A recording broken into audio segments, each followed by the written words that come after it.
They called him the nicest man in Hollywood. They said he was too kind, too gentle, too pure for the brutal machinery of celebrity. For 40 years, Keanu Reeves had navigated fame with a quiet grace that made lesser men look like monsters by comparison. He had buried his best friend. He had buried his daughter. He had buried the woman he loved.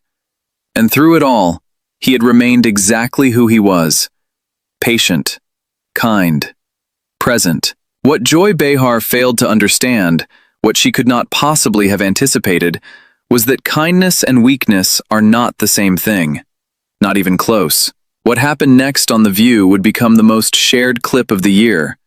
Not because Keanu Reeves screamed, not because he stormed off, but because he sat perfectly still, looked directly into Joy Behar's eyes, and dismantled her so completely, so surgically, that she had no choice but to flee her own show. Before we dive into this incredible confrontation, make sure you subscribe and drop a comment below, because this is the moment the world discovered that the gentlest man in Hollywood also happens to be the most dangerous. The View studio felt different that Wednesday morning. There was an electricity in the air that the production crew couldn't quite explain. Maybe it was the unusual guest booking. Keanu Reeves didn't do daytime talk shows. He didn't do press junkets. He appeared when he wanted to appear, said what he wanted to say, and disappeared back into his private life like a ghost. But here he was, settling into the guest chair across from the panel, and that serene expression that had become his trademark. "Welcome to The View, Keanu," Whoopi Goldberg announced with genuine warmth. "It's been too long since you've been here." "Thank you for having me," Keanu replied, his voice carrying that distinctive soft quality that somehow managed to fill the entire studio. "It's good to be here." The audience applauded enthusiastically. These were his people, the ones who had grown up watching Bill and Ted, who had marveled at The Matrix, who had cheered as John Wick carved his way through armies of assassins. They loved him not just for his movies, but for who he seemed to be as a person. Sarah Haynes jumped in first with some softball questions about his upcoming projects. Keanu discussed Outcome, the dark comedy he'd made with Jonah Hill. He talked about The Entertainment System is Down, the A24 film with Ruben Östlund. He mentioned Ballerina and the expanding John Wick universe with the quiet pride of a craftsman discussing his work. "You're 61 years old and still doing these incredible action sequences," Sarah observed. "What's your secret?" Keanu smiled, and it was the kind of smile that made people feel instantly comfortable. "Training. Lots of training. And a wonderful team of stunt coordinators and performers who make me look much better than I actually am." The humility was genuine. It was always genuine with Keanu Reeves. And that, as it turned out, would be exactly what Joy Behar would try to use against him. Joy had been unusually quiet during the opening minutes of the interview. Those who knew her recognized the signs. The slight smirk, the way she kept glancing down at her notes, the predatory stillness of someone waiting for the perfect moment to strike. "Keanu," Joy finally interjected, her voice carrying that edge that regular viewers had learned to dread. "I have to ask you something that's been on my mind for a while." Keanu turned his full attention to her, his expression open and curious. "Of course. What would you like to know?" "This whole nice guy thing," Joy said, gesturing vaguely in his direction. "The stories about you giving up your seat on the subway, helping stranded motorists, giving your salary to the crew. It's all very impressive. But don't you think people are getting a little tired of the act?" The studio fell silent.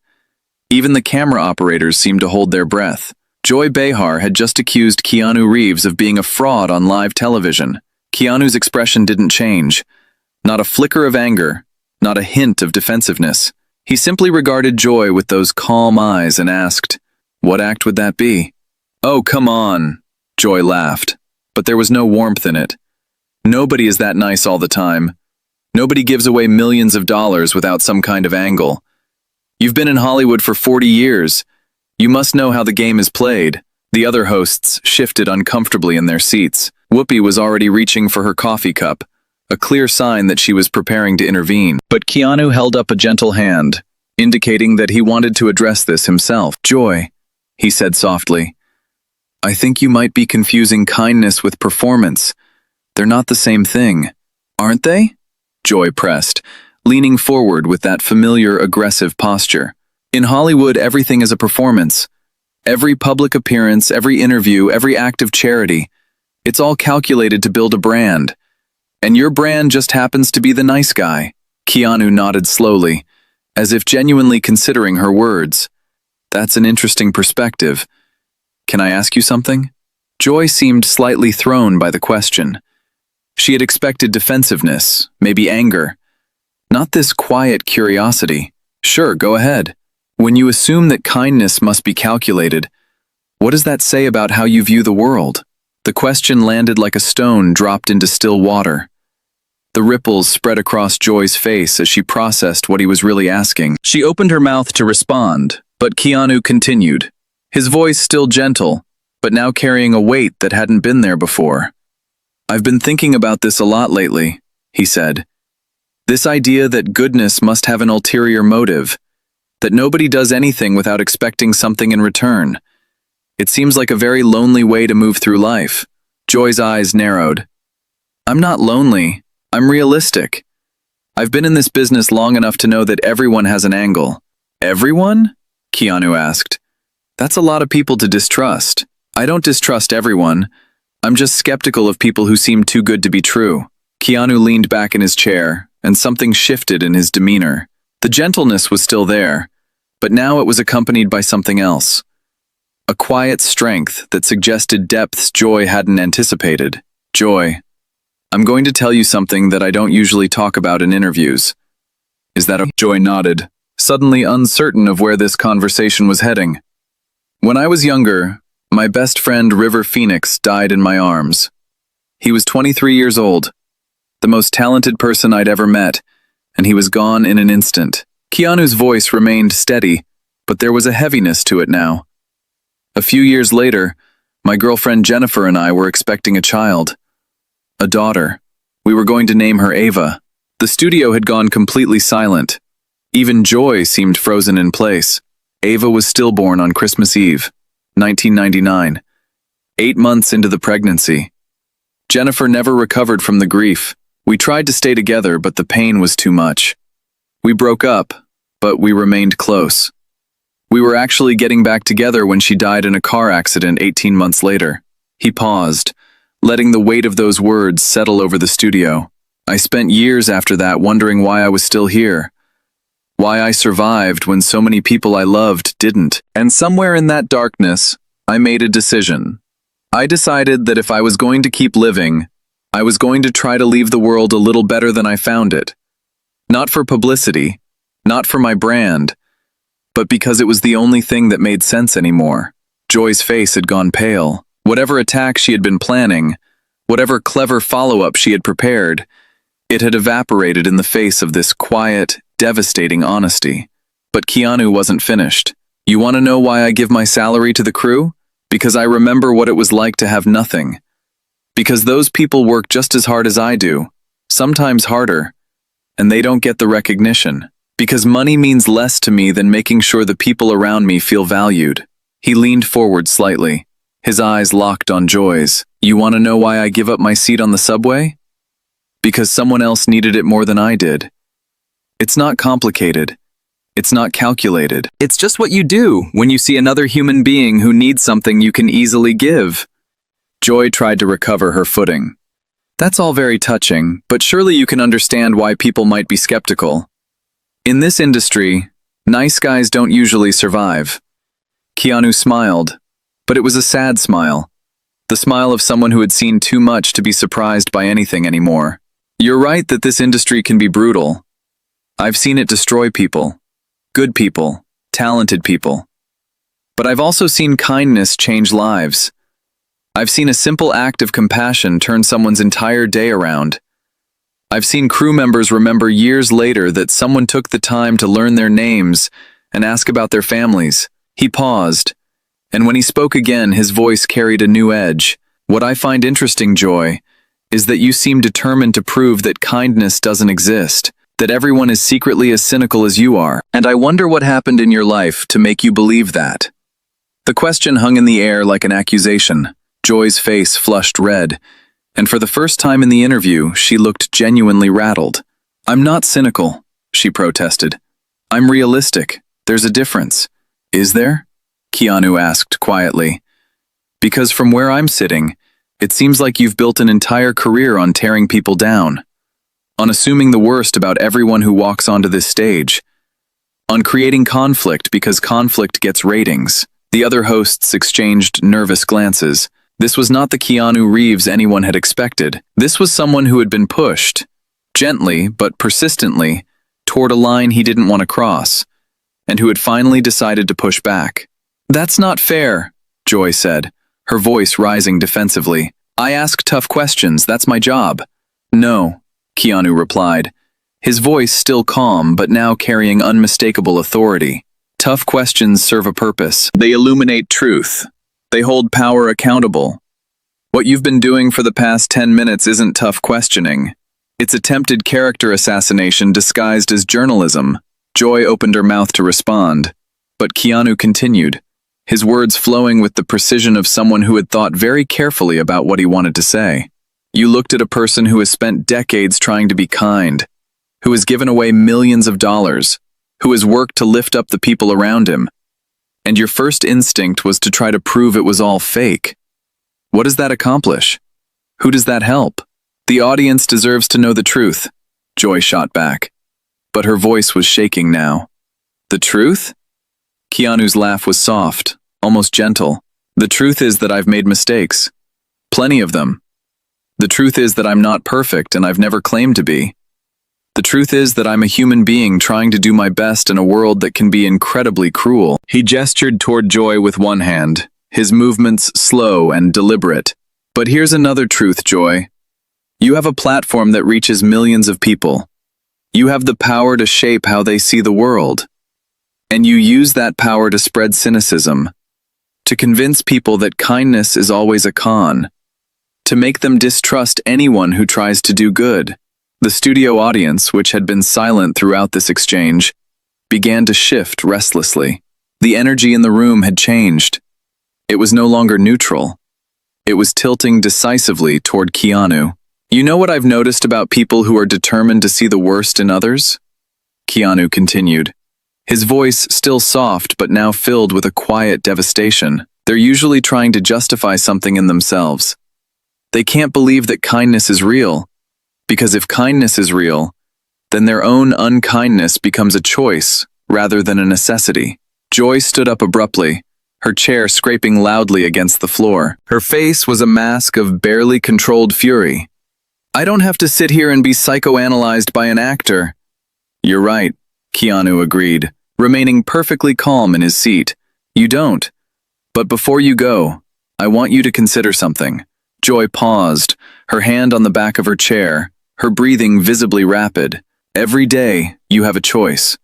You can use your voice to tear people down, or you can use it to lift them up. You can spread cynicism, or you can spread hope. You can assume the worst about people, or you can look for the best." Keanu's eyes never left hers. "So far, you've made your choice very clear. I hope someday you'll consider making a different one." The silence that followed was absolute. Joy stood frozen at her spot, her face cycling through emotions too quickly to identify. Anger, humiliation, and something else. Something that might have been shame. "I think I need to step away for a moment," Joy finally said, her voice tight and controlled. "Excuse me." And with that, Joy Behar walked off her own set, leaving Keanu Reeves sitting calmly in the guest chair, surrounded by stunned hosts and an audience that didn't quite know how to react. The cameras followed her as she disappeared backstage, her heels clicking rapidly against the studio floor. In 17 years of The View, no host had ever walked off their own show because of something a guest had said. Until today. The other hosts sat in stunned silence. Sarah Haynes was staring at her notes as if they might contain some explanation for what had just happened. Alyssa Farah Griffin kept glancing toward the producers behind the cameras, clearly hoping for some guidance that wasn't coming. Even Whoopi, who had seen more than her share of explosive moments on this show, looked genuinely shaken. Whoopi recovered first. "Well," she said, clearing her throat, I think we should probably take a quick commercial break. But Keanu shook his head gently. If it's okay, I'd like to say one more thing. Whoopi nodded, clearly uncertain but unwilling to deny his request. Keanu looked directly into the camera, addressing the audience at home. To anyone watching this who has been told that their kindness is fake, that their compassion is calculated, that their desire to help others is somehow suspicious, I want you to know something. Don't let the cynics win. Don't let people who have given up on goodness convince you to give up too. The world needs more kindness, not less. And the people who try to tear you down for being kind are telling you far more about themselves than they are about you. He smiled then, that gentle, genuine smile that had charmed audiences for 4 decades. Be excellent to each other. It's not complicated. The audience erupted into applause. Not the polite, prompted applause of a television studio, but the genuine, spontaneous applause of people who had just witnessed something they would never forget. In the hours that followed, the clip went viral. Keanu Reeves destroys Joy Behar with kindness became the top trending topic worldwide. Think pieces were written about the difference between cynicism and wisdom. Celebrities posted their own stories of Keanu's quiet generosity. News outlets scrambled to analyze what had happened, with commentators debating whether Joy had simply picked the wrong target or whether something deeper was at work. The consensus, however, was nearly unanimous. Keanu Reeves had done something remarkable. He had stood up for himself without ever raising his voice, without ever losing his composure, without ever becoming the kind of person Joy was trying to paint him as. The stunt coordinators and crew members who had worked with Keanu over the years began sharing their own stories. Chad Stahelski, who had directed all 4 John Wick films, posted, "This is the Keanu I know. The one who trains harder than anyone. The one who remembers everyone's name. The one who bought our stunt team Rolex watches as a thank you. He's not playing a character. He is the character." Lawrence Fishburne, who had worked with Keanu for decades, posted simply, "He's kinder than people say he is. Much kinder. And today he showed the world that kindness doesn't mean weakness." Aziz Ansari, who had directed Keanu in Good Fortune, wrote, "I've been saying for years that he's actually an angel pretending to be human. Today he proved it." Sandra Bullock, his Speed co-star and longtime friend, shared, "This is the Keanu I know. The one who shows up. The one who cares. The one who never stops being exactly who he is, no matter what. 30 years of friendship, and he's never once let me down." Hiroyuki Sanada, who had fought alongside Keanu in John Wick Chapter 4, added, "He is so humble, very kind to others but very hard on himself. Today the world saw what we have always known." Alexandra Grant, Keanu's partner since 2019, shared a simple heart emoji with no caption necessary. But those who knew her understood the depth of meaning behind that small gesture. She had watched the man she loved be attacked for the very qualities that made her fall in love with him in the first place. And she had watched him respond not with anger, but with the quiet dignity that defined everything he did. And somewhere, Joy Behar sat alone in her dressing room, staring at herself in the mirror, forced to confront the question that Keanu had planted in her mind. A question she had been avoiding for decades. The makeup lights were harsh, unforgiving, and in their glare she saw not the television personality who had spent years asking tough questions, but something else, someone else, someone who had confused cruelty with courage and cynicism with wisdom. What did it say about her that she couldn't believe kindness was real? The question would follow her for days, weeks, maybe longer. And for the first time in her career, Joy Behar had no clever comeback, no dismissive retort, no way to pretend that what had happened in that studio was anything other than what it was, a moment of truth she hadn't been prepared for.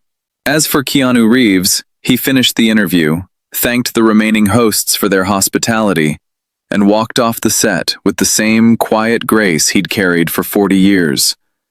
The gentlest man in Hollywood had proven once again that kindness and strength are not opposites. Sometimes they are exactly the same thing. What did you think about this incredible confrontation? Did Keanu Reeves handle Joy Behar perfectly? Or would you have responded differently? Drop your thoughts in the comments below, and subscribe for more stories that will absolutely blow your mind.